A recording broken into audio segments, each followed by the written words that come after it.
Saya persilakan pada moderator. Baik, terima kasih Mbak MC. Selamat pagi, Assalamualaikum warahmatullahi wabarakatuh. Waalaikumsalam. Salam sejahtera kita semua, Om Swastiastu, salam kebajikan. Bapak Ibu sekalian, sehat Pak? Sehat Corona Pak ya? Kita dari pagi atau semalam mungkin ketika datang kan diukurin kepalanya Pak ya, cekin temperaturnya gitu ya, jadi aman Pak ya. Dan bersyukur mungkin pada Tuhan Yang Maha Esa pada pagi hari ini kita bisa berkumpul tempat ini karena rahmat dan hidayahnya. Dan saya pertama-tama saya ingin sampaikan selamat datang dan terima kasih atas usaha yang dilakukan oleh Ocean Week, masyarakat Provinsi Peduli Maritim, Kementerian Perhubungan dan juga beberapa stakeholders dan sponsor. Saya lihat di sini cukup banyak Bapak Ibu sekalian dari regulator, ada banyak Bapak Ibu KSOP, kemudian Bapak Ibu sekalian, Bapak Ibu dan pelaku usaha di perusahaan pelayaran, saya lihat di sini juga banyak dari perusahaan bongkar muat, ada Kapten Satuan, ada beliau pelaku usaha operator dan juga anggota ABUPI, ASBUPI ini yang Pelindo ya Pak, beberapa juga saya lihat ada. Terima kasih buat KBS dan Ciwandan yang juga mendukung kegiatan ini. Bapak Ibu sekalian, regulasi pelabuhan perlukah ditata ulang? Apa perlu? Karena memang apalagi sekarang tadi disampaikan oleh Pak Wahyu ada bicara Omnibus Law yang lagi ramai sekarang, dan saya kira pemerintah membutuhkan hal itu ke depannya. Tadi yang sudah disampaikan oleh Pak Iwa dan juga diawali dengan film tadi, saat ini kita bisa melihat bagaimana pelabuhan kita dipenuhi oleh 3 pelaku usaha. Satu kelompok yang paling banyak itu adalah terminal umum, catatan saya itu hampir sekitar 7-8% Pak, hampir 80% sebenarnya mereka. Tetapi ada juga yang mulai menaik dan juga cukup menggeliat, bahasanya mungkin cabai-cabean gitu, itu Tersus dan TUKS. Dan 2 kelompok ini sudah mulai mempengaruhi keseimbangan, persaingan, dan juga kondisi pasar, karena mau tidak mau disampaikan oleh kebetulan pemerintah, kondisi capex-opex-nya sangat mempengaruhi pelaku eksis terutama terminal umum, ya Pak ya. Dan apalagi ditambah dengan persoalan pelayaran kita atau industri maritim kita yang menurun, ditambah lagi dengan efek-efek insidental saat ini dengan corona, tambah lagi dengan adanya instrumen baru Omnibus Law, memang akhirnya jadi tambah panas Pak Bagio. Nah, jadi ini ke depan padahal kita ingin menginginkan adanya dukungan pelabuhan yang semakin efisien, bisnis tetap jalan, berlanjut, bahkan lebih berkembang, dan yang paling penting adalah semua bisa mengerjakan bisnisnya dengan baik dan lancar kepada pengguna jasa. Saat ini menurut saya dalam kacamata saya ini mewakili Pak, dan mewakili posisi market, usaha, dan juga regulator. Ada pemerintah, ada Pak Subagio, beliau sehari-hari adalah saat ini Direktur Kepelabuhanan Kementerian Perhubungan.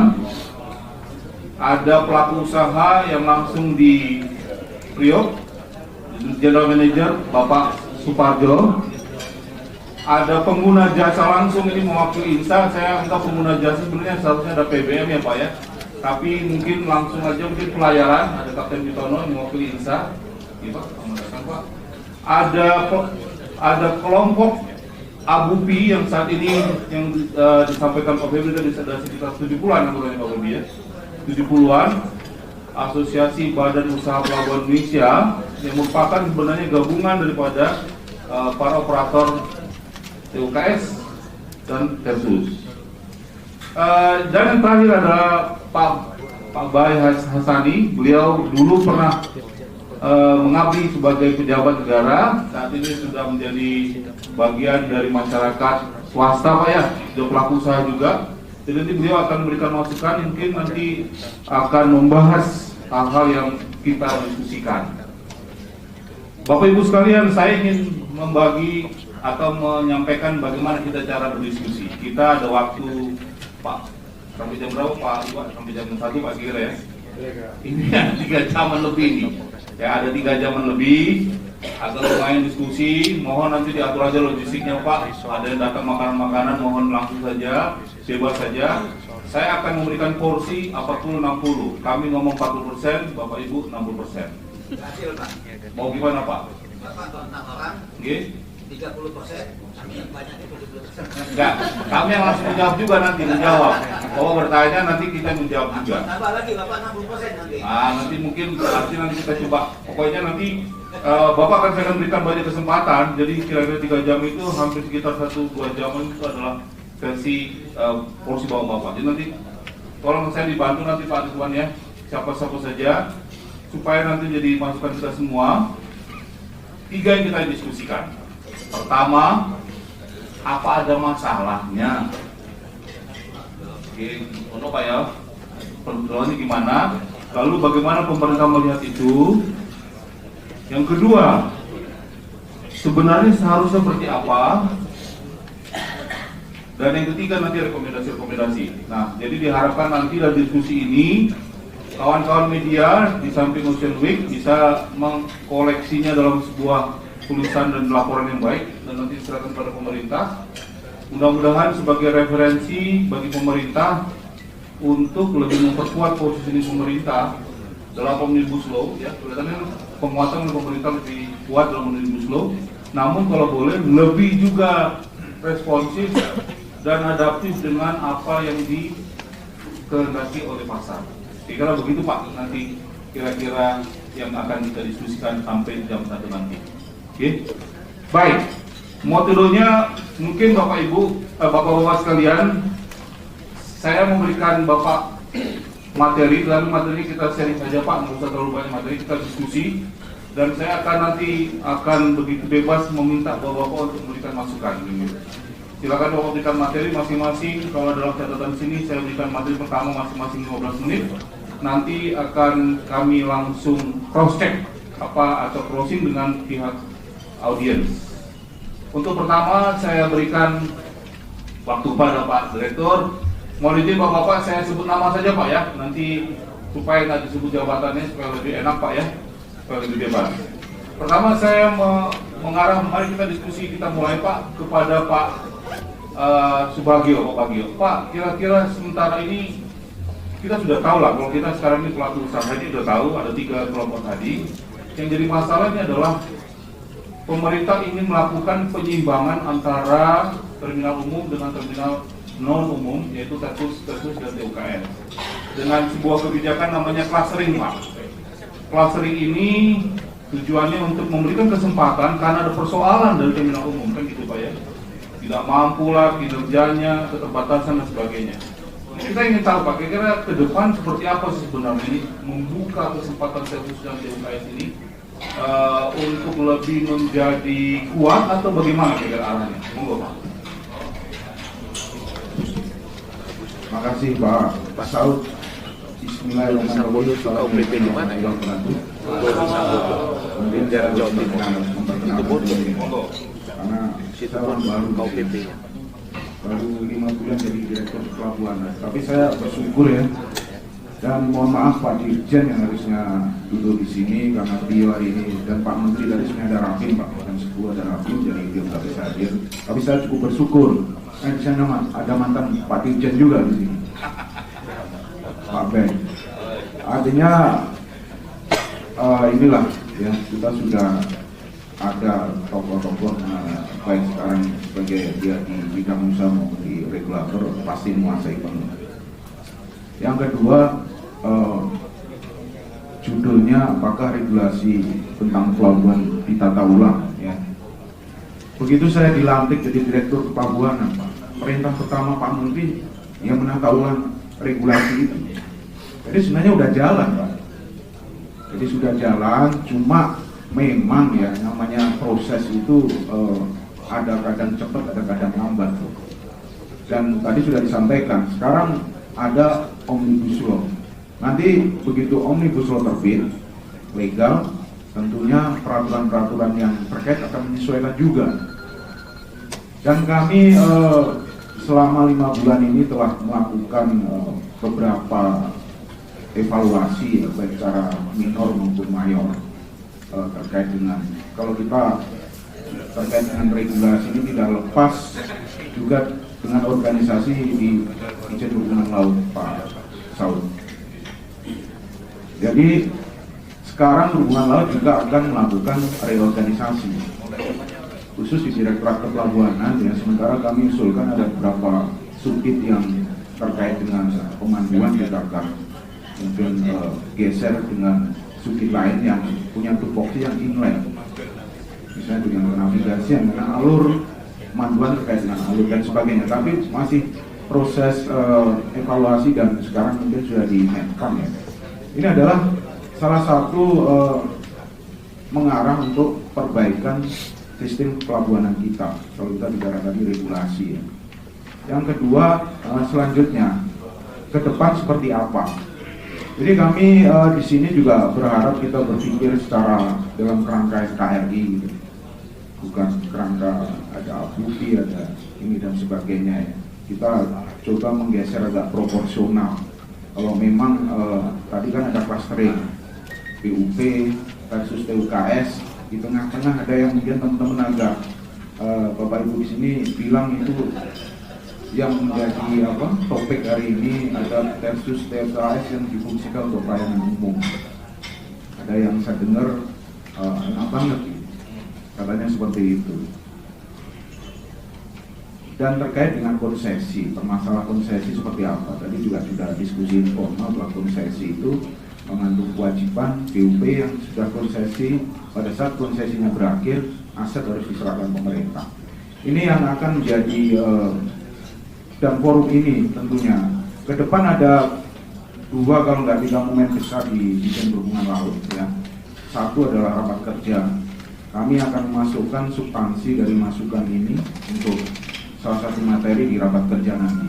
Jadi kalau selama ini Perhubungan Laut rapat kerja itu bicaranya kalau Pak Menteri itu nyebutnya pegawai negeri banget lah. Kita coba agak geser ke, ya di samping pegawai negeri ya ada sektor-sektor usaha dan sebagainya. Artinya kalau pegawai negeri ya saya nanti bicara mungkin sebagai pegawai negeri juga, Pak. Aturan yang ada sekarang yang saya taati sebagai Direktur Pelabuhanan sebelum ada deregulasi atau perubahan dari regulasi yang mungkin salah satu referensinya adalah pertemuan ini. Yang kedua, materi raker berikutnya di samping ini adalah terkait dengan Omnibus Law tadi. Mungkin akan kita kupas juga sehingga ke depan kepelabuhanan ini akan ya minimum proporsional. Kalau kita bicara memuaskan semua pihak, saya yakin nggak mungkin. Kalau pengen puas ya pulang ke rumah ketemu istri. Kalau ibu ketemu suami udah selesai, Pak. Nah, tapi kami menganggap hal ini cukup penting, Pak Saud, untuk masukan di sini dan sebagainya. Tapi sebagai regulator, Pak, walaupun saya sudah baru 5 bulan, tapi saya sudah banyak memahami ya masalah-masalah itu, masalah konsistensi.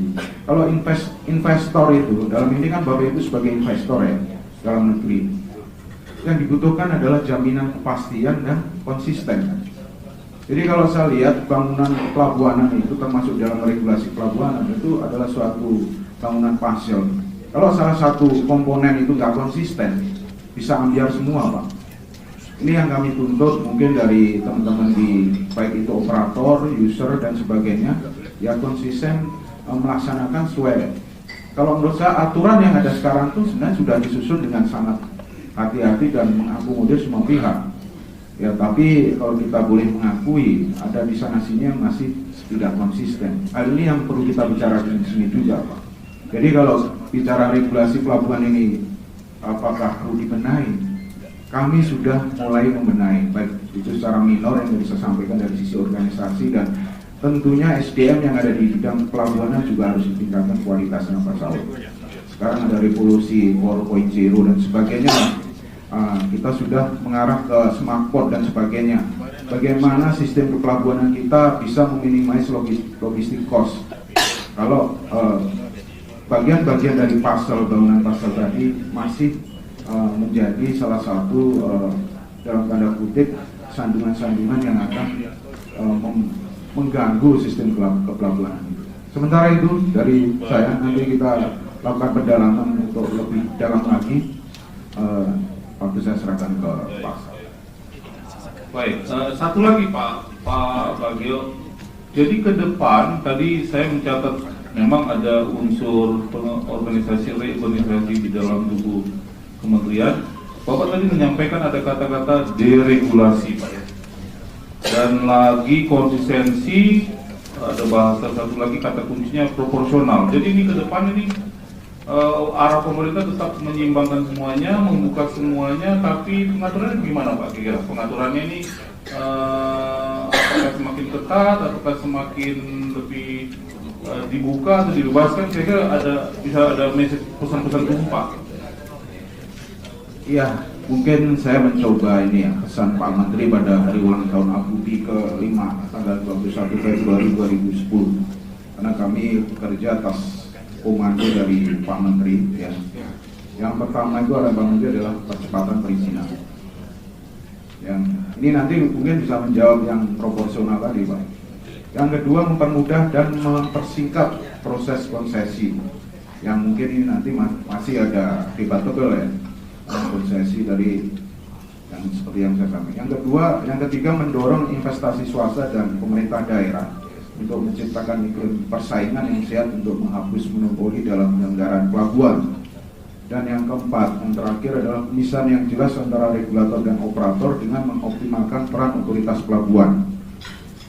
Dari sini disampaikan yang tadi saya sampaikan Pak, kami sudah Pak Menteri sekarang merintahkan ke kita untuk melakukan penelitian dan kajian, terutama dari aspek persaingan dan monopoli ya. Dalam hal ini adalah efektivitas kinerja dari teman-teman BUMN, di sebelah saya dari PT Perindo 2. Jadi sekarang kita sedang melakukan evaluasi dari pertama masalah terkait dengan efektivitas pentarifan atau pricing policy.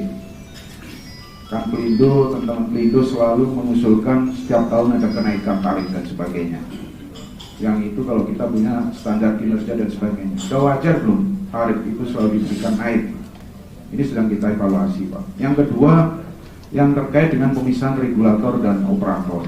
Pak Menteri juga memerintahkan ke kami melakukan evaluasi terhadap otoritas pelabuhan utama, efektif apa tidak.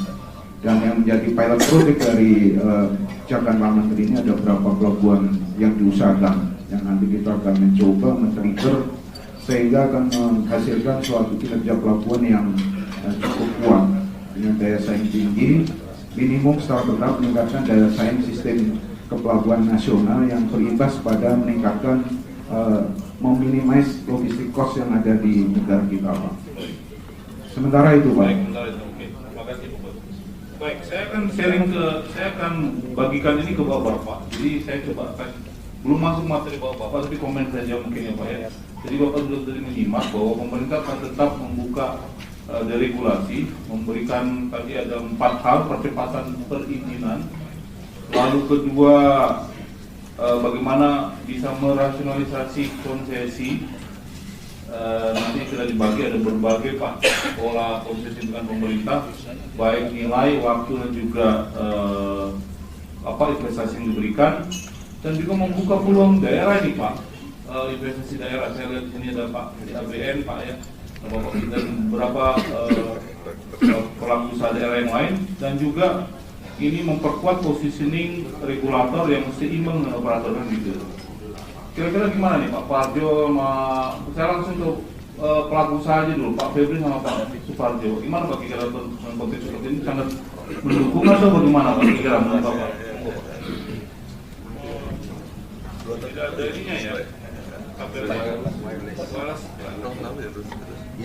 Baik, bismillahirrahmanirrahim. Assalamualaikum warahmatullahi wabarakatuh. Selamat pagi dan salam sejahtera untuk kita semua. Ocean Week yang saya banggakan, Bapak dan Ibu sekalian yang saya cintai. Saya untuk dan atas nama manajemen Pelindo 2, karena Direktur Utama tidak bisa hadir dan saya diminta untuk mewakili, jadi sementara mengomentari dulu Pak sebelum saya menyampaikan. Kami dalam kapasitas sebagai operator pelabuhan umum yang setelah munculnya Undang-Undang Nomor 17 Tahun 2008 memang merasa banyak terjadi perubahan di lapangan. Tentu perubahan ini mari kita sama-sama menyikapi, karena semua yang ada di ruangan ini saya yakin hari-harinya adalah berhubungan dengan urusan bisnis layanan kapal. Saya melihat kualitas layanan kapal di pelabuhan semakin baik.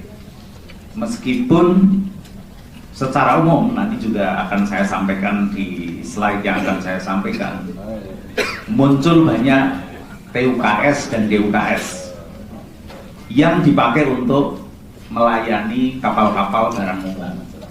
Silahkan Bapak dan Ibu sekalian komentari.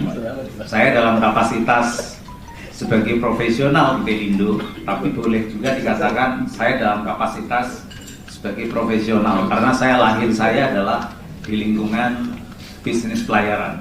Artinya kalau ada yang keliru silahkan dikoreksi, kalau ada yang bagus mari kita adopt untuk kita ke depan melakukan perbaikan bersama, untuk sama-sama menerima kritik tapi untuk perbaikan kita bersama. Jadi secara umum saya melihatnya ini lebih bagus. Hanya saja bagaimana kita caranya untuk sama-sama memberikan sebuah solusi, mencari sebuah perbaikan, dan perbaikan itu adalah untuk kepentingan bersama, bukan karena untuk kepentingan terlalu sektoral. Sementara itu Pak, komen dari saya. Terima kasih Pak Panjo. Pak Febri mungkin ada masukan Pak, dengan komen aja Pak, belum masuk ke ini. Saya akan minta komen dari bapak-bapak audiens juga dengan apa yang disampaikan oleh Pak Bagio tadi ke depannya. Monggo Pak. Iya, Assalamualaikum warahmatullahi wabarakatuh. Salam sejahtera dan selamat pagi buat Bapak Ibu sekalian. Nggak tahu ya ini komen atau saya mau memberikan pancingan juga Pak. Ya. Jadi gini. Jadi ini kalau kita bicara regulasi pelabuhan perlukah didata ulang. Tadi waktu di holding area ada sedikit arahan bahwa sebenarnya ini kita lebih fokus bagaimana membahas tentang pelaku jasa kepelabuhanan yang sifatnya TUKS atau Tersus kan gitu. Plus juga ada unsur BUP-nya di sana. Jadi mungkin saya perlu sampaikan, dan ini mungkin sudah berulang-ulang kali saya sering sampaikan di forum-forum manapun ya Pak. Kemudian saya mengingatkan kembali bahwa TUKS dan Tersus itu dari namanya aja sudah untuk kepentingan sendiri. Jadi ini tolong harus benar-benar kita pahami bersama apa itu TUKS, Tersus atau apa itu BUP. Saya dari sisi praktisi dan saya dari sisi pelaku usaha, saya nggak pernah berpikir yang panjang kali lebar kali tinggi jadi kubik nanti jadi. Saya berpikirnya panjang aja. Jadi kalau kita bicara TUKS atau Tersus, itu sebenarnya analoginya adalah sebuah izin operasi. Ya, izin melakukan kegiatan sebuah operasi terminal. Nah, kalau kita bicara BUP, itu jelas namanya aja Badan Usaha Pelabuhan. Artinya apa? Itu izin usaha. Kalau saya menganalogikan adalah BUP itu atau izin usaha itu sama seperti kita punya SIM A umum.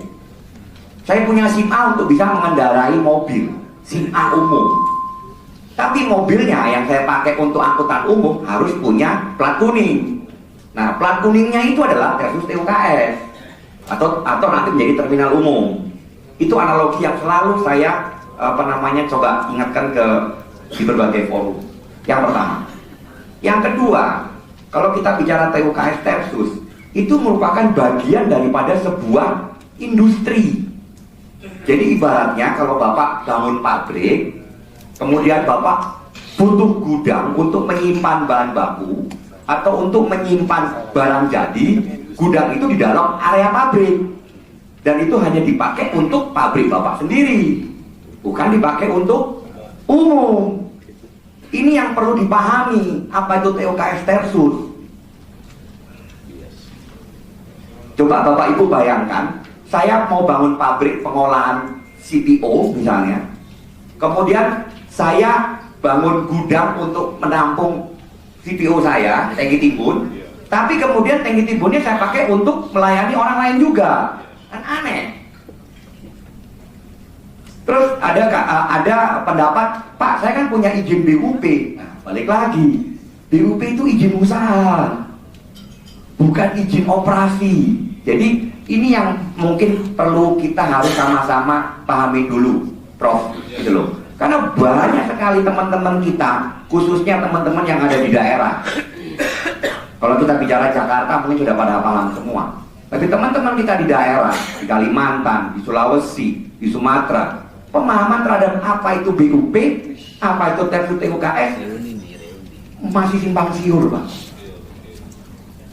Oke, tadi menanggapi dari Pak Bagio tentang apa namanya message dari Pak Menteri. Semuanya bagus, ya semuanya bagus. Tapi semua yang bagus itu tinggal bagaimana kita melakukan implementasi. Ya, nanti mungkin kita diskusi lebih detail. Kira-kira itu aja, Pak. Terima kasih Pak Febri. Mohon maaf Kapten Tono dan Pak B, saya belum memberikan kesempatan. Mohon izin Bapak-Bapak SOP. Saya ingin tergerak juga melihat Bapak-Bapak. Saya ingin tahu karena apa yang dibicarakan di tingkat level eselon 2 ini, apa sama juga terjadi di daerah, Pak? Saya ingin tahu Pak, bagaimana yang terjadi di Banjarmasin, di Makassar, Banten, dan di Banten juga ya. Dan juga di yang lain, Pak, bagaimana Pak kira-kira? Mungkin Pak Mugen, Pak, monggo Pak, mungkin Bapak bisa dulu. Banten dulu, monggo. Banten. Oh, Banten sekarang dia ya. Monggo Pak. Terima kasih Pak. Salam Pak Profesor. Assalamualaikum warahmatullahi wabarakatuh. Kami dari KSP Banten, Pak Moderator, Pak Profesor.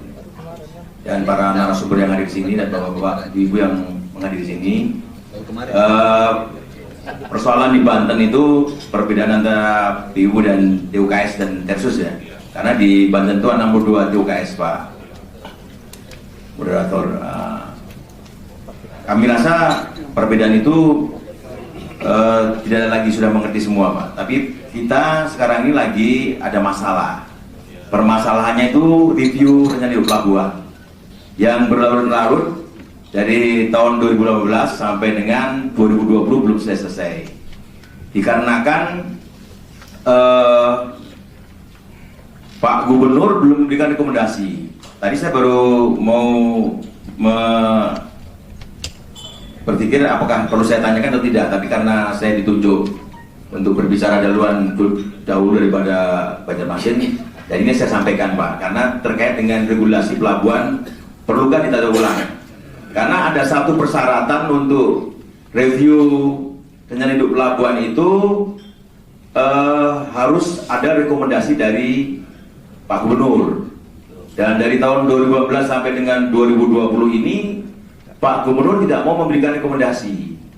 Dan kemarin terakhir saya karena sebagai KSOP dan tadi sebetulnya Pak Bagio ya, bahwa peran dari seorang otoritas pelabuhan itu harus benar-benar dimanfaatkan untuk memberikan pelayanan terhadap masyarakat khususnya Provinsi Banten.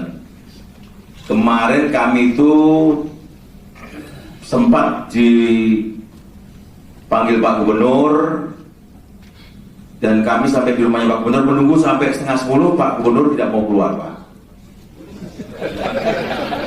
dengan alasan bahwa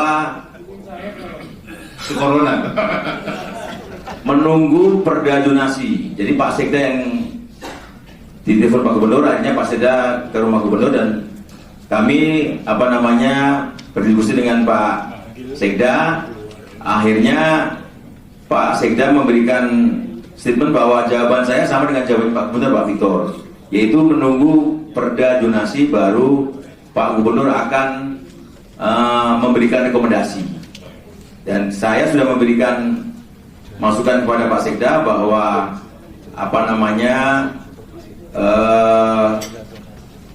investasi di Banten ini dari 500 triliun di Indonesia itu 250 triliunnya ada di Banten.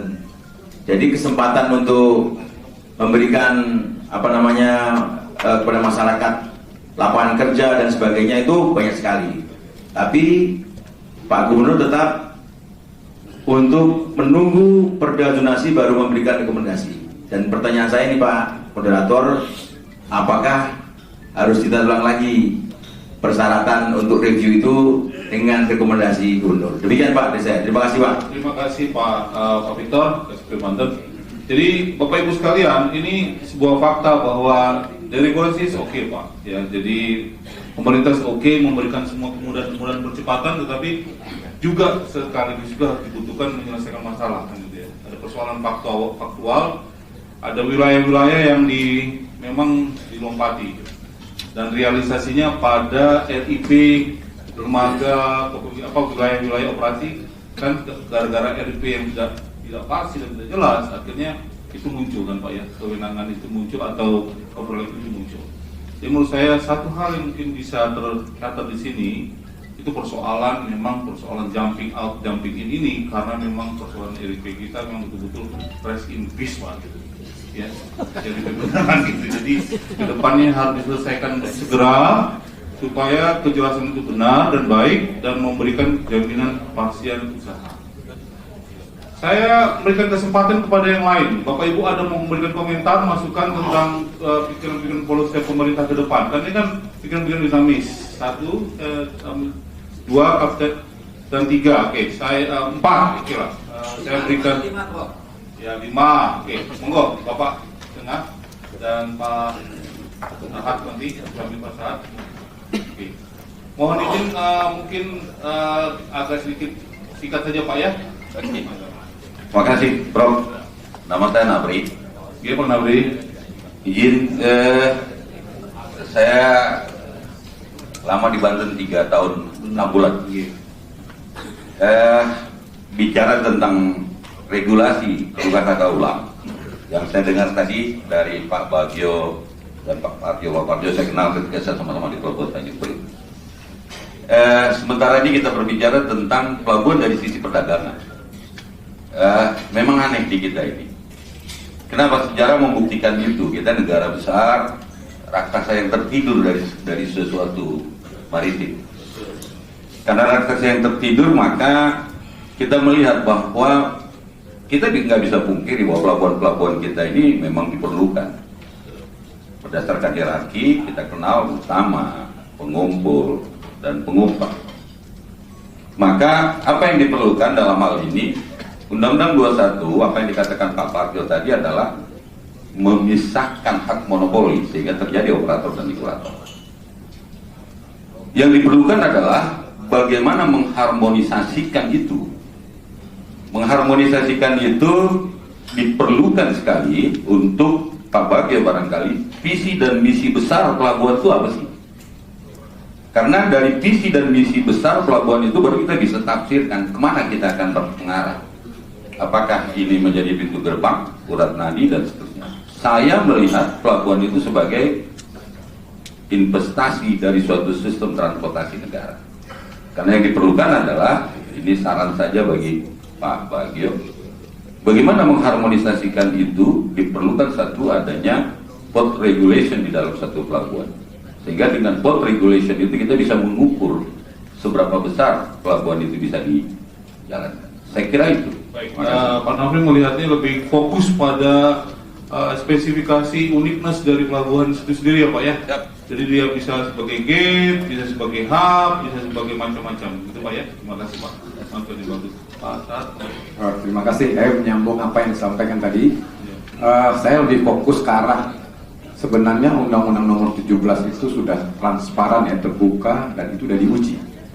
Dari mulai Undang-Undang 21 tahun 1992, kemudian kita robah tahun 2008, Undang 17.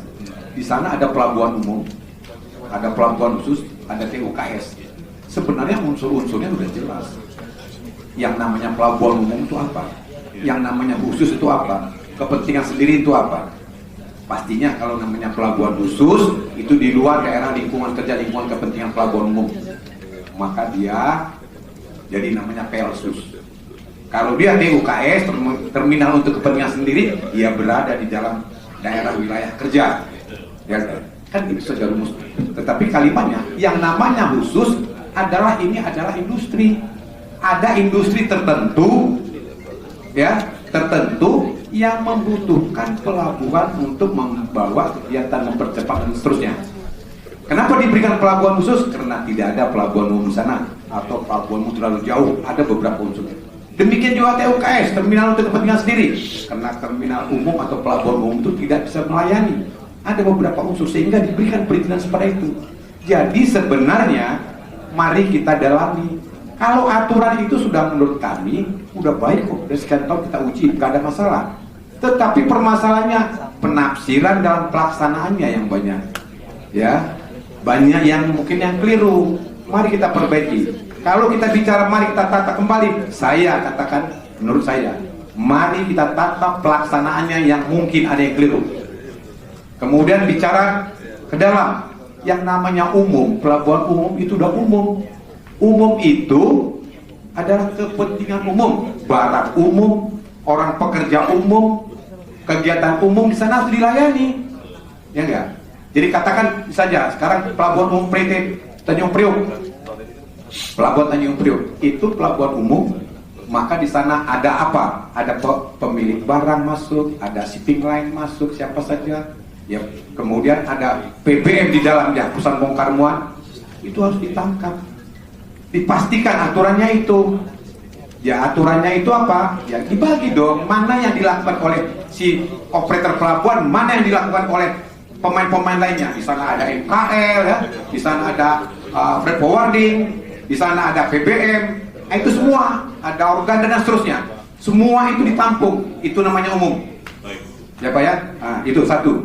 Kedua yang kita lihat sekarang turun ke bawah. Saya mau bicara yang nomor 2 karena tadi Pak Suparjo bicarakan ini bagaimana regulasi yang benar pada pelabuhan umum, khususnya PT Pelindo. Yang ingin saya katakan begini, PT Pelindo itu mendapat konsesi dari otoritas pelabuhan. Kalimatnya, otoritas pelabuhan memberikan pada konsesi kepada PT Pelindo. Berarti PT Pelindo harus membayar biaya konsesi fee, ya, kepada si otoritas pelabuhan dalam regulasi. Pertanyaannya, kok bukan PT Pelindo yang mengoperasikan pelabuhan Tanjung Priok? Siapa tuh? Ini yang mengoperasikannya bukan PT Pelindo. Saya nggak tahu siapa sekarang. Kalau nggak salah tuh apa tuh? Nah, artinya tolong jangan anak perusahaannya yang mengoperasikan, karena yang mendapat konsesi itu adalah PT Pelindo. Menghitung biaya konsesi fee itu dari gross. Pendapatan pengoperasian dari gross itu sekian persen untuk PT Pelindo. Sekarang yang mengoperasikan pelabuhan Tanjung Priok itu siapa? Yang mendapat konsesi siapa? Yang mengoperasikan siapa? Ini perlu. Saya akan harapkan kepada teman-teman di PT Pelindo kembalilah kepada aturan, kembali kepada kitanya. Demikian juga pemerintah, tegaskan itu kepada siapa supaya di sana bisa orang bekerja secara benar, ada kepastian hukum, ada kepastian usaha. Demikian juga pemain-pemain lainnya, ada kepastian hukum, ada kepastian usaha. Itu yang ingin saya sampaikan kepada teman-teman. Terima kasih Pak. Terima kasih. Jadi nanti kita diskusikan lagi Pak. Jadi pasar lebih dalam lagi karena ini kita diskusi antar pelaku dulu Pak ya. Ini Bapak langsung mendalam kepada industri sendiri yang di bawahnya, turunannya gitu. Tapi nanti ini titipan buat OW, mungkin ke depan itu ada isu baru itu, isu yang hangat juga. Ya Pak, nanti kita diskusikan Pak GM, Pak Suparjo. Saya sektor tadi ada di samping Pak dari, mohon maaf Pak, dari ABN dulu Pak ya, monggo Pak. Lanjut ke Bapak. Mohon singkat saja Pak ya. Assalamualaikum warahmatullahi wabarakatuh. Terima kasih. Saya Ahmad Umar dari PT Delta Kapal Nusantara, PT JABN yang mengelola pelabuhan Pelindo. Singkat saja, kalau kita lihat Undang-Undang Pelayaran Nomor 17 ya tahun 2008, terutama di penjelasannya, dan kita lihat juga di dalam penjelasan DP 61 tentang pelabuhanan, pemerintah menginginkan sebenarnya keterlibatan pemerintah daerah, swasta dan sebagainya dalam pelabuhan. Nah, tapi kalau kita lihat 2008 sampai 2012 tahun, setahu saya, mohon dikoreksi kalau salah, pemerintah daerah yang punya badan usaha pelabuhan mengelola pelabuhan umum baru satu, baru di Probolinggo. Jadi kelihatan di sini lambat. Kenapa ini lambat? Mungkin yang perlu dilihat. Barangkali dari pemerintah, Kementerian Perhubungan mungkin bisa bekerja sama dengan pemerintah daerah, baik yang sudah melaksanakan maupun yang sudah punya rencana, bagaimana supaya ini bisa terrealisir lebih cepat. Nah, jadi saya kira bagaimana caranya agar misi yang dibawa oleh Undang-Undang Pelayaran dan Peraturan Peraturan Pelabuhan itu bisa cepat terrealisir, harus melibatkan semua pihak.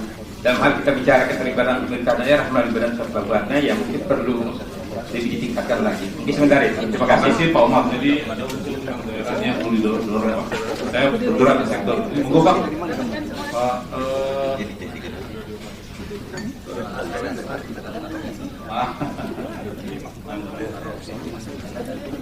kasih.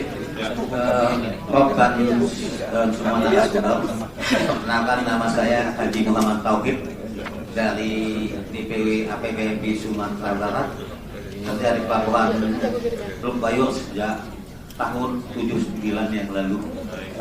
Jadi kalau pejabat karir kita dalam grup bisnis logistik, saya minta di Rut Pelindo itu pejabat karir.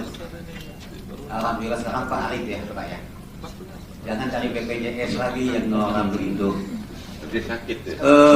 Yang ingin saya pertanyakan.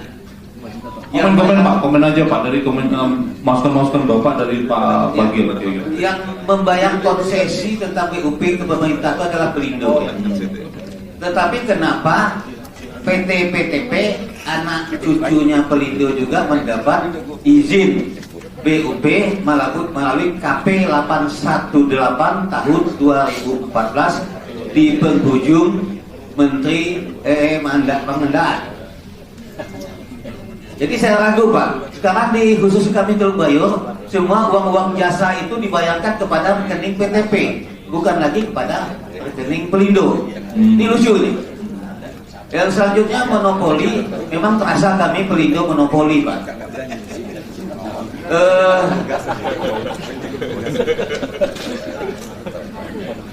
Yang paling kami sesalkan, yang paling kecewa saya, usia saya udah 64 tahun Pak, mungkin ngomong itu agak kurang lurus dan gigi udah banyak ompong. Saya sangat kecewa dengan Omnibus Law. Kenapa Abu Pi saja Pak Pepri yang dilibatkan untuk membahas? Kalau Abu Pi yang dilibatkan, tentu Abu Pi mementingkan kepentingan Abu Pi, BUP. Nah, BUP di sini terbawalah BUP Pelindo. Jadi yang akhirnya menjadi teraniaya kami PBM yang bergerak sebelum adanya Pelindo. Kami zaman BPP dulu Pak. Terus Prompel. Saya masih ingat Impres 4 tahun 85 ya Pak Bay ya. Itu masih Orde Baru, masih memihak kepada rakyat. Kok sekarang pemerintah sekarang nampaknya kalau semboyannya untuk menciptakan lapangan kerja. Nah, kemarin saya ada coffee morning dengan Gubernur Sumatera Barat, masalah corona, saya bilang saya tidak terlalu takut dengan virus corona. Yang saya takutkan virus kehilangan lapangan kerja.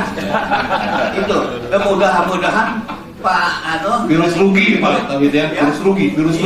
Bisa sampaikan kepada Pak Arif, salam saya dari Haji Muhammad Tauhid Teluk Bayur dan dari Bapak yang dari Kepelabuhanan.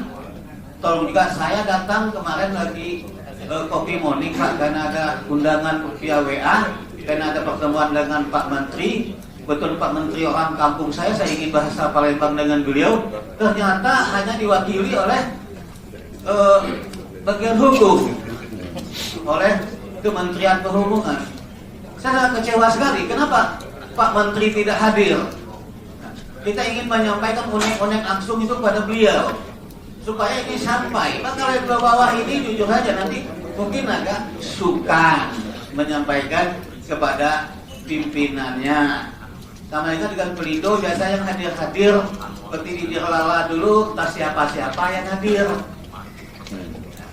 Dulu kami memprotes KM 152 2016. karena di situ tidak mengacu kepada undang-undang atau peraturan yang lebih tinggi. Tahu-tahu 2 hari berikutnya keluarlah draft RUU dari Omnibus Law. Waduh mak, mati aku. Nah, karena di situ pasal 91 itu kami anggota asosiasi bongkar muat ini hanya kata-kata dapat. Hanya kata-kata dapat Pak. Jadi kami ini anak tiri. Kami ini adalah bahagian dari anak bangsa Republik ini Indonesia ini Pak. Terima kasih Pak Prof. Mudah-mudahan didengar oleh semua pihak. Karena tanpa rakyat, tanpa ada pemerintah, saya juga pendukung Jokowi asik. Assalamualaikum warahmatullahi wabarakatuh. Baik, jadi masukan tadi jadi sampai pada dukung-dukungan pemerintah juga harus lebih responsif lagi. Jadi karena ada banyak pelaku usaha yang terkait. Jadi ini kita bicarakan masih pada operator, tapi turunan operatornya BBM juga menjadi sebuah yang harus dipertimbangkan, dimasukkan dalam konstelasi pengaturannya gitu. Belum ada Pelindo, BBM nggak ada Pak. Ya, jadi mungkin perlu nanti dilihat keseimbangan dengan kawan-kawan turunannya. Ini juga penting karena itu menyangkut stabilitas tadi Pak ya, virus lapangan kerja itu Pak ya, lalu sama lapangan kerja. Ya. Baik, terima kasih Pak. Tadi sudah agak mengarah nih. Oh ya, mau Pak. Terakhir Pak ya, yang ini dari Banten juga nih, Pak. Ini Bapaknya Insa Pak, Insa Banten. Oh ini Pak Tono, Bapak. Langsung saja Pak, kira ada masukan apa kira-kira yang bisa Baik, terima kasih. Mohon maaf saya nggak bawa nama Insa, saya bawa pemerhati aja. Dari Banten. Masyarakat maritim lah Gus. Ya kebetulan saya di amanat dari Pak Nabri waktu itu jadi ketua maritim Banten. Ada 2 hal dalam hal ini. Yang pertama terkait sejarah nih, sejarah sebelum berdirinya BUP. Tentu benar kata Pak Febri tadi, banyak TOKS di daerah-daerah yang tentunya waktu itu Pelindo juga belum besar sekarang ya. Tentu banyak ikut berkontribusi juga membangun negara dan bangsa ini ketika itu, karena tidak bisa dipungkiri bahan-bahan kimia ataupun ya produk-produk lokal di daerah mau nggak mau harus butuh pelabuhan, yang sementara yang adalah TOKS yang waktu itu. Oleh karena itu dengan lahirnya BUP yang dalam hal ini di lahirnya Undang-Undang 17, apakah kita melupakan sejarah gitu? Apakah ditutup aja ini pelabuhan? Karena memang saya juga pernah bicara juga dengan Kementerian Menko Kemaritiman,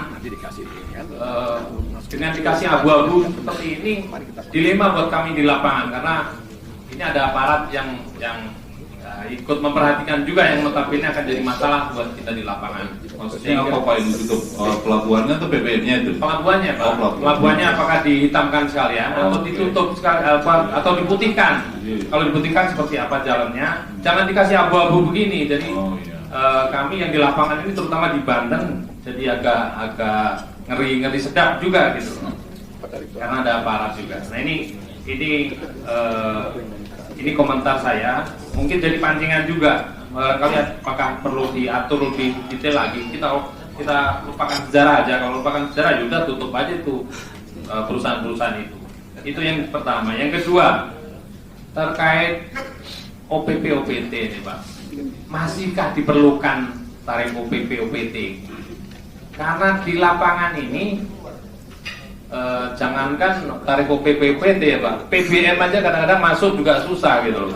Nah ini apakah diperlukan lagi OPP-OPT? Karena pada kenyataan di lapangan semua sudah dikondisikan oleh BUP.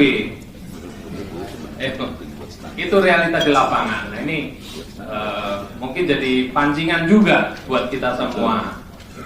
Apakah nggak diperlukan lagi, ataukah hanya diperlukan untuk menentukan tarif 1% yang dipungut oleh KSOP kita, gitu.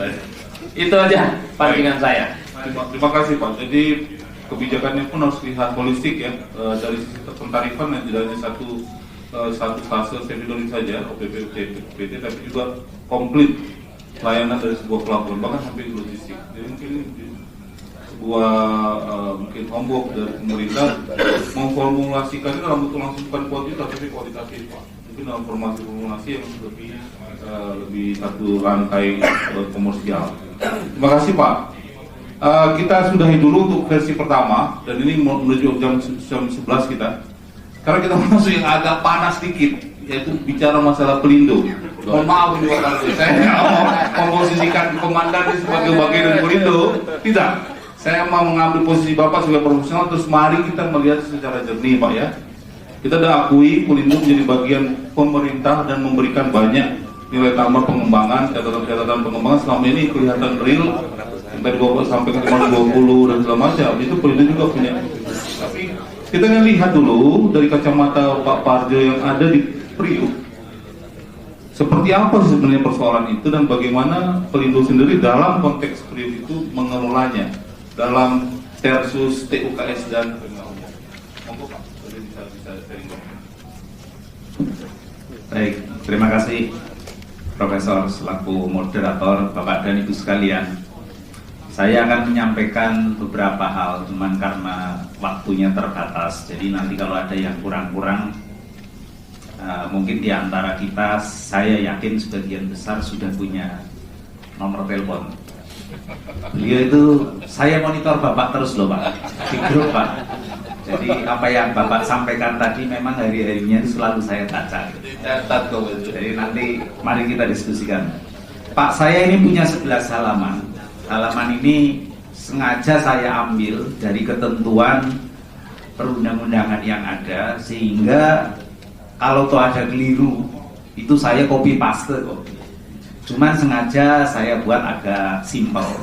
Mudah-mudahan ini menjadi salah satu referensi buat diskusi kita hari ini, dan kedepannya akan membawa sebuah solusi mencari sebuah penyelesaian yang terbaik di lapangan.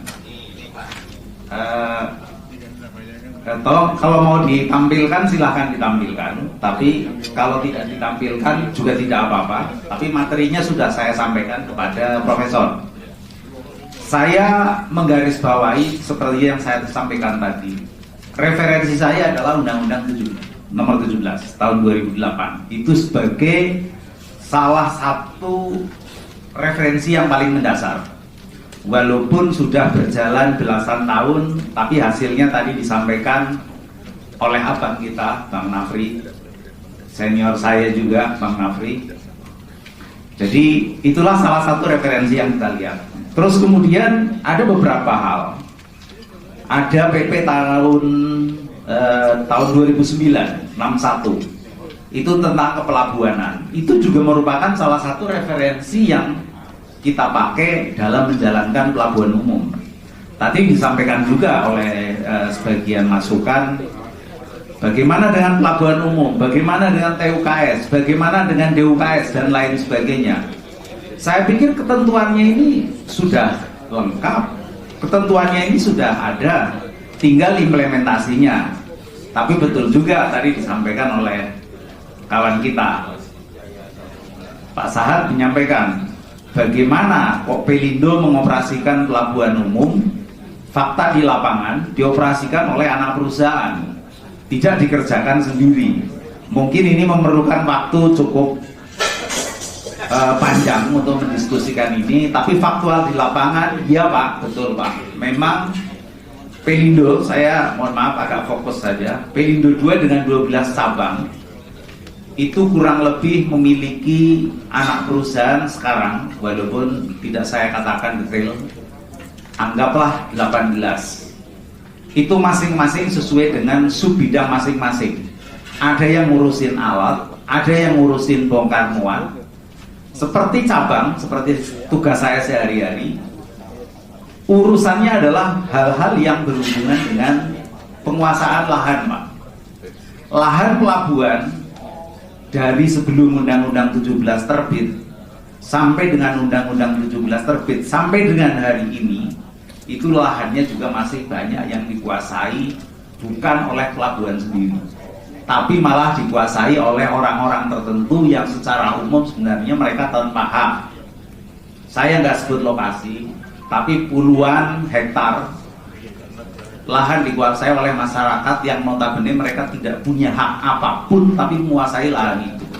Ini sedang kami tata untuk kita ambil dalam artian untuk kepentingan perluasan pelabuhan dalam rangka memberikan layanan yang terbaik di pelabuhan.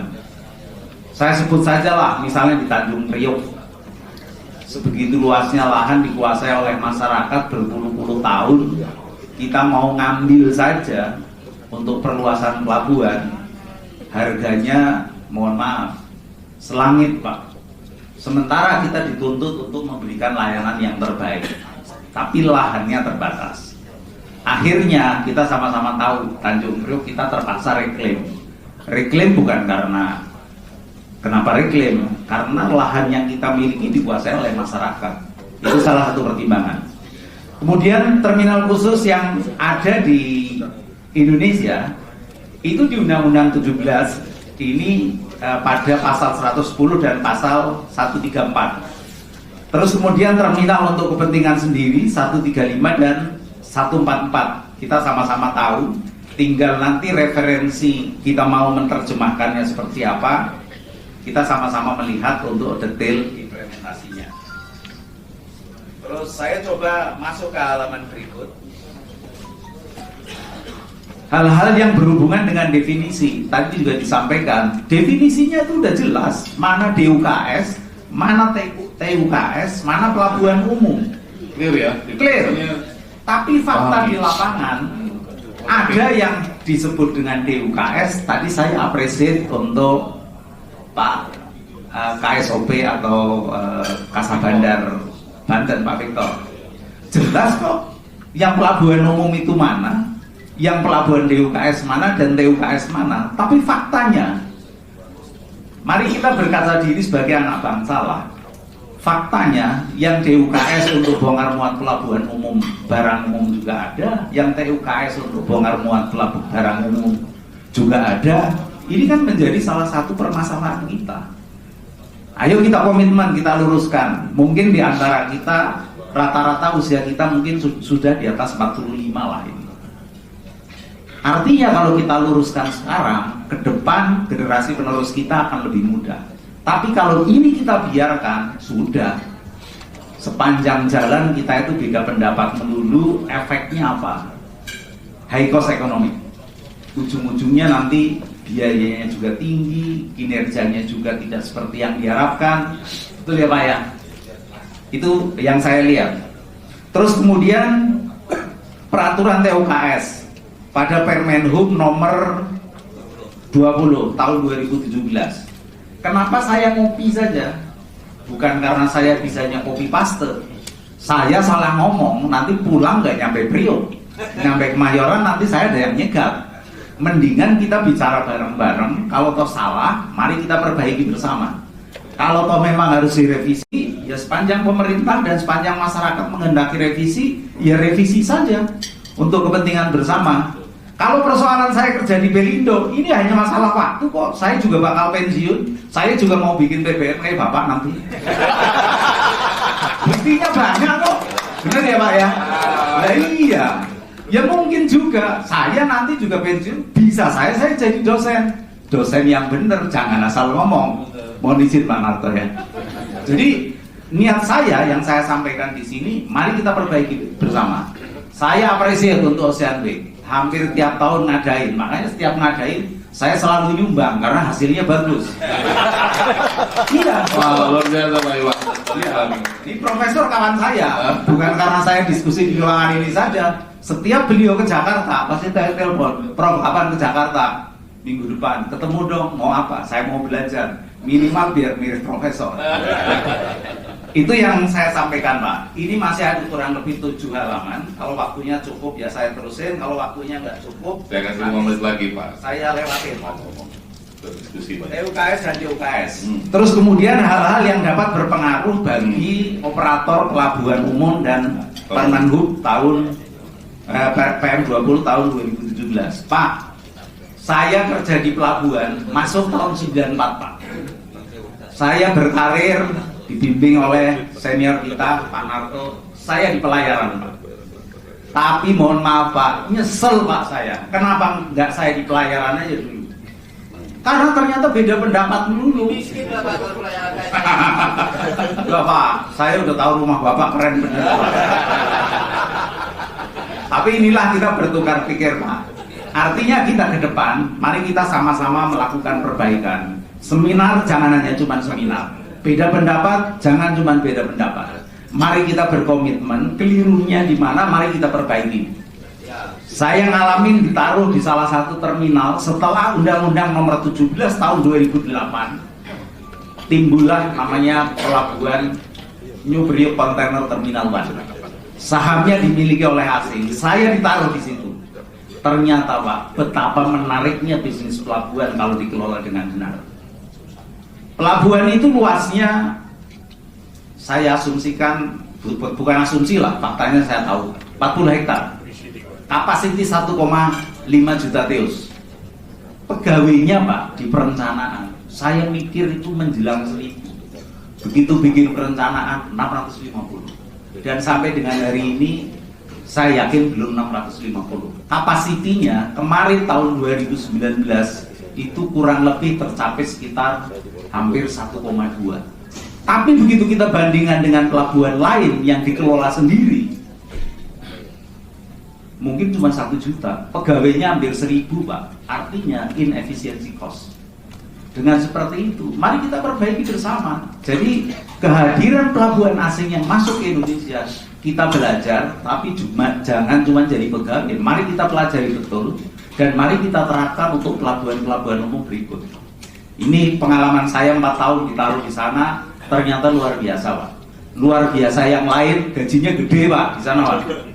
Jadi artinya, mari kita sama-sama memperbaiki bagaimana kinerja pelabuhan yang ada di Republik ini menjadi lebih bagus, tidak beda pendapat melulu, kinerjanya bagus, kesejahteraannya juga bagus, sehingga nanti daya saing terhadap perekonomian nasional untuk dukungan ekspor impor akan menjadi lebih bagus. Terus kemudian halaman berikut Pak, hal-hal yang berpengaruh bagi operator di tahun untuk PP Nompen 20 tahun 2017 ini cukup banyak. Soft kopinya ada di sini, bapak-bapak yang memerlukan silahkan di copy saja, karena kalau mau melihat undang-undangnya terlalu luas Pak. Saya coba edit Pak, baru kemarin saya semalam pulang malam bikin ini nih Pak, lumayan nih Pak. Ini kalau buat ngajar di kursus-kursus lumayan ini, nggak usah susah-susah, udah cukup bagus. Kemudian pengaruh TUKS bagi pelabuhan umum, saya merasakan Pak, TUKS sangat berpengaruh terhadap pelabuhan umum. Dulu Tanjung Priok, saya katakan Tanjung Priok, throughput Tanjung Priok dalam ton ataupun throughput Tanjung Priok dalam teus tidak terlalu berpengaruh, tapi turunnya cukup signifikan karena adanya pelabuhan umum setelah munculnya Undang-Undang 17. Tapi bagi kami anak bangsa, saya pikir manapun yang terbaik itulah yang akan menjadi pilihan masyarakat. Dan mohon maaf, saya kan beberapa waktu yang lalu juga melihat pelabuhan umum yang dikelola oleh swasta, saya lihat bagus. Walaupun saya lihat Pelindo 2 juga lebih bagus Pak. Artinya saya bukan memuji diri saya sendiri Pak, tapi saya faktualnya Pak, dari satu tempat ke tempat lain kita harus berkarya. Persoalan karir itu urusan nomor 2, tapi yang penting sudah kami lakukan. Terus halaman berikut Pak, mari kita lihat Pak. Ini sebenarnya di halaman berikut, tolong halaman berikut. Ini terima kasih nih Pak Apel, Pak KSOB Banten, dikoreksi menjadi 53. Saya hanya ngambil Pelindo 2 saja. Ini kurang lebih berarti sekarang itu kurang lebih sekitar 260 antara perbandingan TUKS di wilayah kerja pelabuhan Indonesia 2 persero. Tapi kalau saya ngitung seluruh Indonesia jumlahnya itu ribuan Pak. Efektifkah itu? Efektif atau tidak sebenarnya jawabannya ada pada diri kita sendiri. Mari kita ke depan, apakah sebanyak ini pelabuhan ini efektif? Mana yang efektif, mana yang tidak, mana yang sesuai kinerjanya, mana yang tidak, mana yang kosnya bersaing, mana yang tidak. kita semua punya jawabannya. Ini sengaja saya tampilkan di sini. Saya ngambil yang pertama Tanjung Priok. Ini jumlahnya ada 4, walaupun pelabuhan umumnya adalah pelabuhan Tanjung Priok. Tapi salah satu saya sebut yang statusnya adalah bisa dikatakan DUKS atau TUKS adalah Bogasari misalnya. Memang karena itu status handlingnya cukup spesifik, barangnya juga cukup besar, jadi saya katakan kinerjanya cukup bagus. Yang lain di sana Pertamina juga ada di sana. Mari kita tata Pak yang seperti itu. Jadi kedepannya saya yakin sepanjang kita memiliki komitmen bersama untuk kepentingan bangsa ini, kekurangan-kekurangan yang ada pada diskusi siang hari ini, pagi hari ini, ke depan bisa kita perbaiki untuk kepentingan kita bersama. Terus kemudian tinggal 2 menit lagi, saya halaman berikut tolong usulan kerjasama antar TUKS dengan BUP pengelola pelabuhan umum. Ini saya bikin formula seperti ini, dan formula ini adalah referensi dari referensi yang bapak-bapak selama ini lihat, baik itu di seminar, baik itu di diskusi dan lain sebagainya. Pertama adalah dermaga TUKS, kemudian ada BUP pengelola pelabuhan umum, sinergi operator pengelola antara BUP pengelola TUKS, kemudian dengan regulator yang ada, dengan regulasi yang ada, yang dibutuhkan untuk pengelolaan itu, mari kita implementasikan sehingga pengaturan skema kerjasama kita berjalan dengan baik. Karena kalau tidak dilakukan kontrol dengan baik, terjadi persaingan. Begitu terjadi persaingan, persaingannya adalah persaingan yang tidak fairness, ujung-ujungnya nanti juga hasilnya tidak akan optimal. Kemudian penetapan tarif pelayanan jasa pelabuhanan, mohon izin Pak Direktur, memang berkali-kali kami melakukan, ya kadang-kadang faktanya kami juga minta naik tarif ya Pak. Tapi kalau nggak naik ya gimana Pak? Antara biaya dengan pendapatan, tinggian biaya ini juga repot. Salah satunya adalah pandu Pak. Pandu kami nombok Pak. Tapi sampai dengan hari ini walaupun nombok udahlah nggak apa-apa. Bapak-bapak ini kan saudara saya juga, jadi nombok juga nggak apa-apa lah. Jadi pandu kami itu nombok Pak. Tapi sampai dengan hari ini karena kami ngikutin regulator jangan naik tarif, ya sudah Pak. Saya nggak minta naik tarif dulu. Paling ya nanti tahun depan, tahun ini belum lah. Tapi nggak rugi kan Pak? Rugi Pak. Oh, kalau Bapak nggak percaya, Bapak nanti pulang bareng saya Pak. Kirain nombok nggak rugi gitu Pak. Rugi nggak Pak? Cuma nggak nombok aja Pak. Terus kemudian hal lain Pak, masih ada Gus, beberapa halaman. Ayo lu Gus. Terbatas. Coba tampilkan Pak. Yang terakhir, halaman yang terakhir. Halaman yang terakhir guyon saja Pak. Mungkin Bapak dan Ibu sekalian, balik lagi bukan yang ini. Kalau ini sangat rahasia. Saya melihat foto yang ada di sini Pak. Saya lihat Bapak dan Ibu sekalian datang dari wilayah Republik yang kita cintai. Kenapa saya tidak muluk-muluk nyari gambar yang enggak? Saya ingin anak bangsa, generasi kita yang masih muda, yang masih ada di kampung, di Indonesia Timur, di Indonesia Barat, dan lain sebagainya, menjadi anak yang gembira. Mereka akan bisa sekolah dengan baik. Mari kita bimbing untuk bisa mengelola pelabuhan yang kita cintai di Republik ini sesuai dengan hati nurani, bukan dengan emosi. Saya rasa itu Pak, mohon maaf keterbatasan yang saya miliki, tapi saya yakin saya mencintai pelabuhan di Republik ini. Terima kasih. Terima kasih Pak Farjo yang luar biasa memberikan. Saya yakin mudah-mudahan kalau pelindo seperti Bapak ada semua ini Mas sebenarnya. Gitu Pak ya. Tetapi oke, kita coba buka baju bebas saja. Nanti kita sampaikan tadi ada kata-kata kunci. Ternyata Bapak atau pelindo sebenarnya pada dasarnya terbuka terhadap persaingan, bahkan membutuhkan selama itu efisien, saling mendukung, ya, ada kompetisi, ada kerjasama, dan sampaikan dapat kerjasama, dan semuanya ditujukan untuk mengurangi biaya tinggi. Nah, mungkin hal yang di depan yang sekarang kita hadapi, ada BUP, Bapak menyampaikan itu gabungan pemerintah harus menjadi bagian itu Pak ya, diperhatikan, dan itu saya pikir yang cukup baik dari perspektif Pak Suparjo terkait dengan isu-isu monopoli selama ini masih orang bilang dikotomi antara itu dan minta masukan Kapten Bitono dan juga mungkin juga Pak Febri dan juga Pak Bay tentang ini. Monggo Pak. Ya, tunggu Kapten dulu. Kapten Bitono kan langsung ini, langsung pengguna jasa. Monggo. Terima kasih Pak Profesor. Assalamualaikum warahmatullahi wabarakatuh.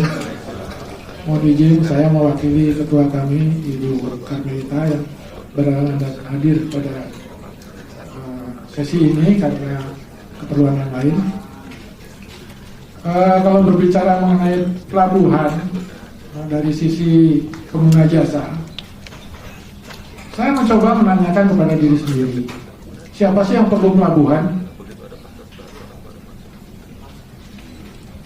Saya di sini pengguna jasa yang lainnya seperti eksportir atau importir belum masuk dalam ini.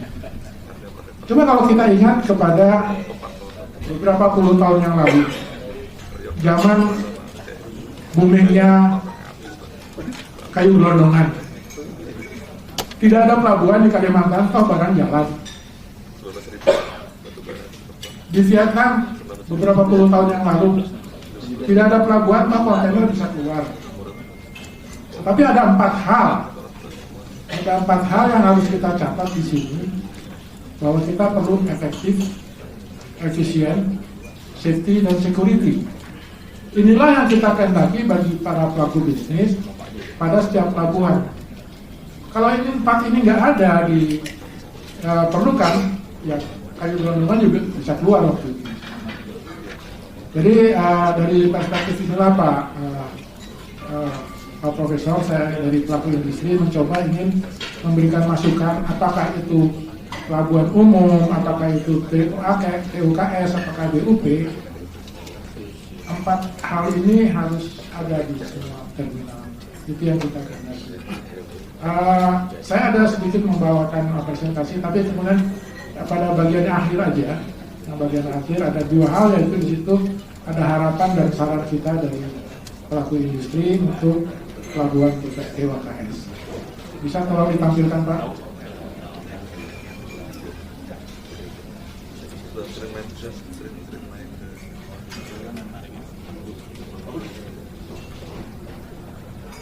Jadi ada harapan kita mengenai services ya.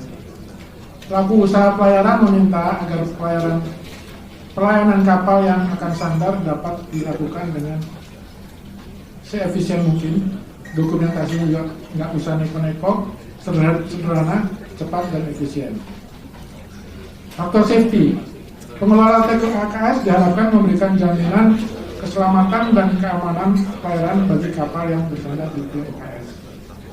Teknologi, pengembangan TUKS dengan menggunakan internet untuk laporan itu secara online, itu harus mengikuti zaman juga. Yang terakhir yang adalah informasi. Kita para pelaku usaha juga perlu didukung dengan informasi mengenai TUKS itu yang dapat diakses dari mana-mana secara umum. Kemudian mengenai saran.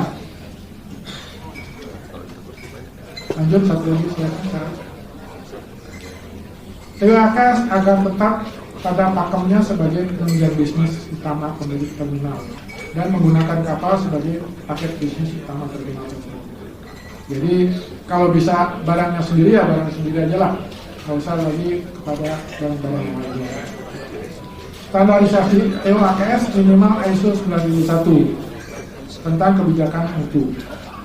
Kemudian nomor 3, operator TUKS melengkapi SOP untuk setiap kegiatan termasuk keadaan emergensi.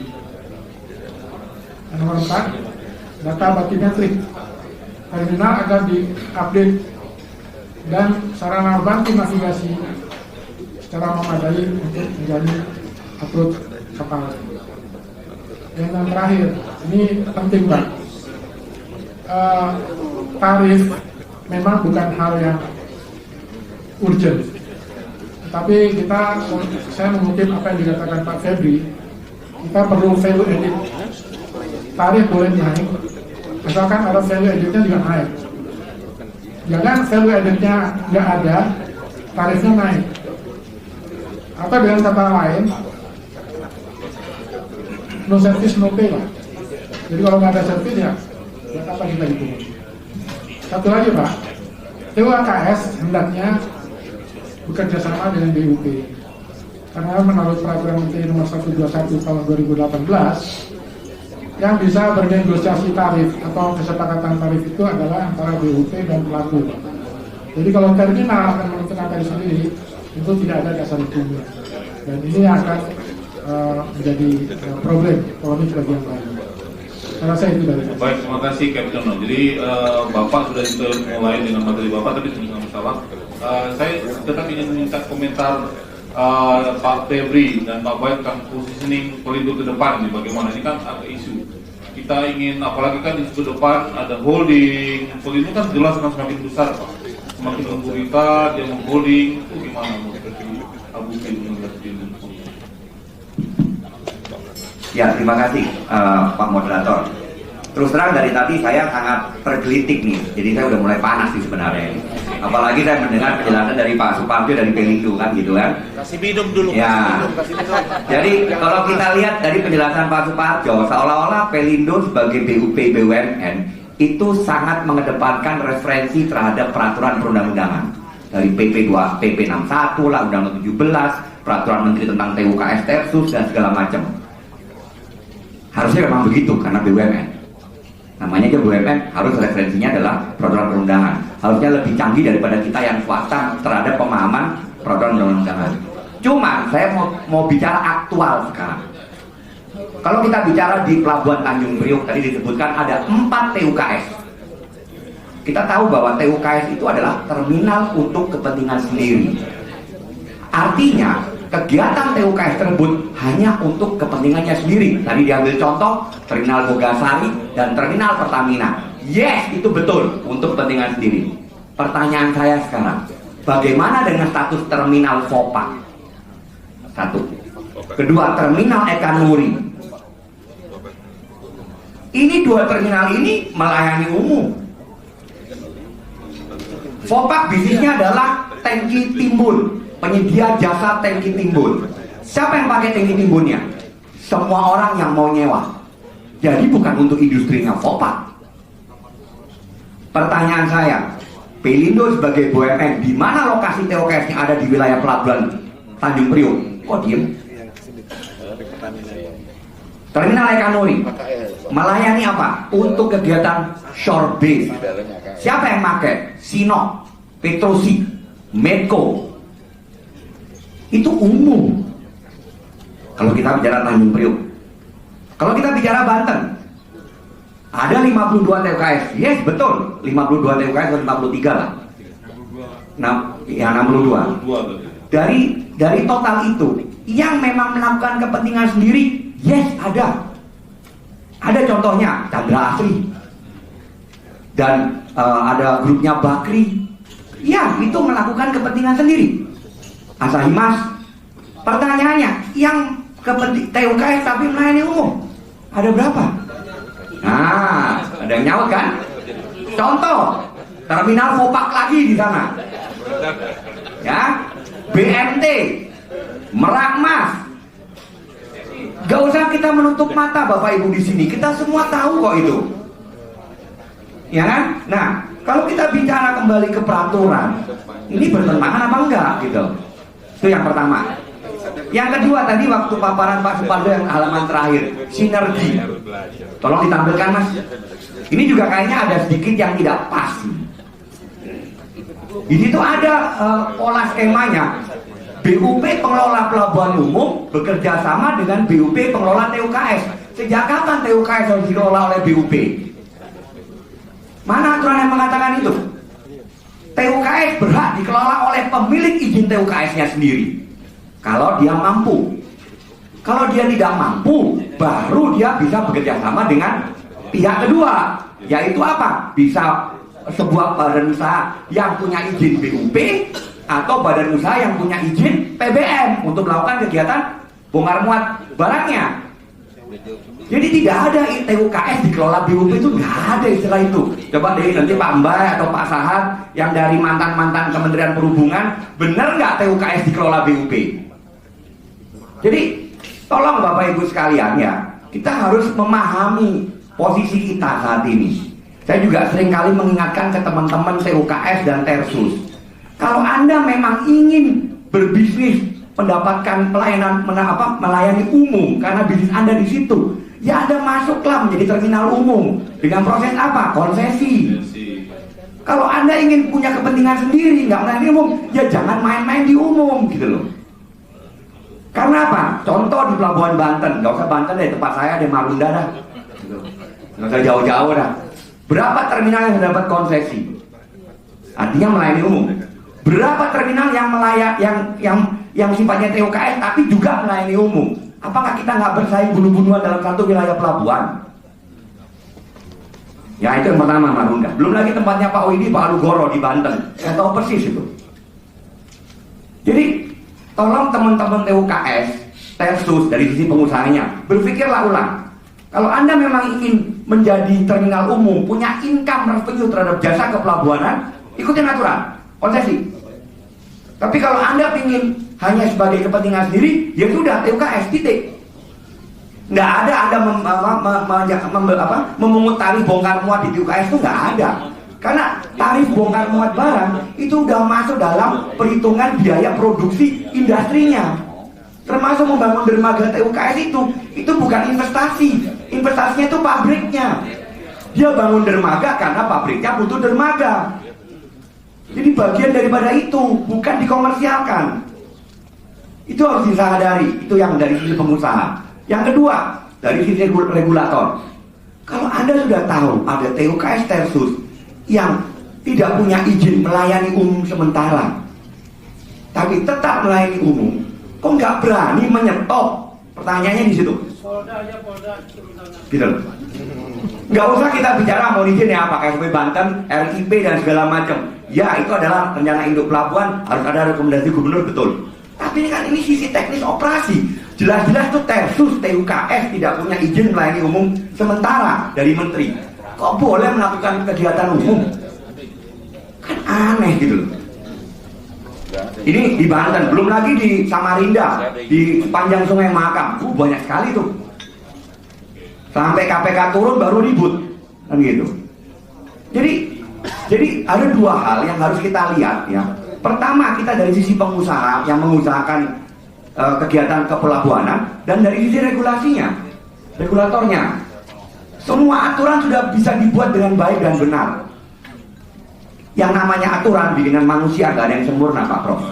Mau undang-undang pun itu bikinan manusia. Jadi pasti ada kelemahan. Tapi yang jadi masalah bukan kita membahas kelemahannya, tapi bagaimana kita mengimplementasikan aturan ini. Karena gini, kalau saya sebagai pengusaha, saya swasta.